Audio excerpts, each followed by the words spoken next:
اور پھر اس کی بولی لگتی ہے، اور جو لوگ جتنا دیتے ہیں آج تک کوئی اس حقیقت کو نہیں سمجھ سکا، اور سرکاری حیثیت سے اس کو قانونی حیثیت بھی حاصل نہیں ہے۔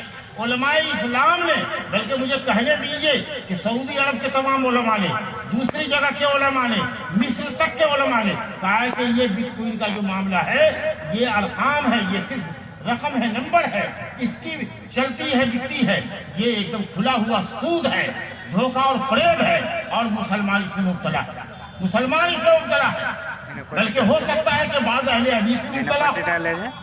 مسلمان تو چھوڑیے، مسلمان کا لفظ تو بہت بڑا ہے، بعض اہل حدیث ہے، پیسہ دیکھا نہیں، ارے پیسے کے بدلے پیسہ لو، بیچا جاتا ہے، ڈالر دو انڈین روپیہ لو، انڈین روپیہ لو ڈالر دو، جو بھاؤ چاہو طے کرو، لیکن ہاتھوں ہاتھ ہونا چاہیے۔ یہ بٹ کوائن کہاں تمہارے ہاتھ میں آتا ہے؟ یہ تمہارے ہاتھ میں آتا کہاں ہے؟ یہ تو صرف چل رہا ہے بازار میں، نمبر چل رہا ہے، نمبر وہ خرید رہا ہے، وہ خرید رہا ہے، وہ خرید رہا ہے، وہ خرید رہا ہے، سمجھا کہ نہیں؟ اور جب ویلیو بڑھ گیا تو آپ کو مل گیا۔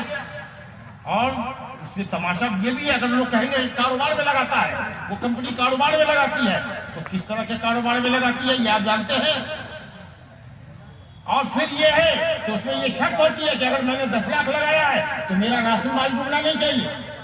اس میں یہ بھی شرط ہوتی ہے کہ منافع ایٹ لیسٹ کم سے کم اتنا تو ہوگا ہی، اگر منافع کی رقم متعین ہو گئی تو سود ہو گیا۔ اب کاروبار اگر ہو رہا ہے تو اس میں اگر کمی ہوگی تو گھاٹا میں آپ کو بھی مال دینا پڑے گا، راس مال آپ کا بھی جائے گا۔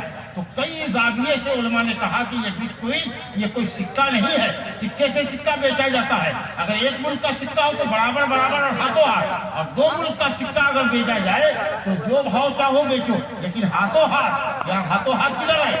ہاتھوں ہاتھ کدھر ہے؟ اور کون اس بٹ کوائن کے نمبر کو جاری کرتا ہے؟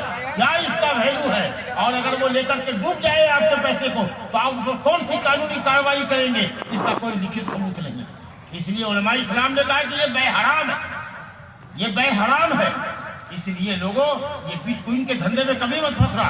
ہو سکتا ہے کہ کوئی آدمی آپ کو لالچ دے، میں 30,000 کما رہا ہوں ڈیلی، میں 50,000 کما رہا ہوں ڈیلی، تم کو بھی لالچ آئے گی۔ دیکھو آخر زمانہ آئے گا، اسی طریقے سے سود کی شکلیں رائج ہوں گی کہ لوگوں کو تمیز نہیں ہو سکے گی کہ حلال کیا ہے حرام کیا ہے، بس مان لانا چاہیے، چاہے حرام طریقے سے آئے کہ حلال طریقے سے۔ اے لوگوں حلال کماؤ، اللہ کے یہاں جب تک کہ حلال کا حساب نہیں دے دو گے آگے نہیں بڑھو گے۔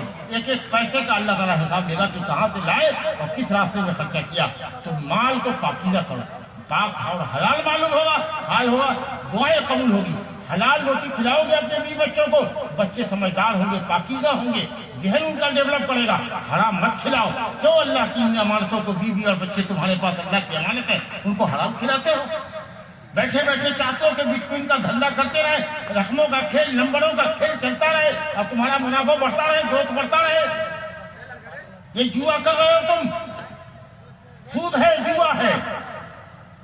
اللہ سے لڑو، بچو۔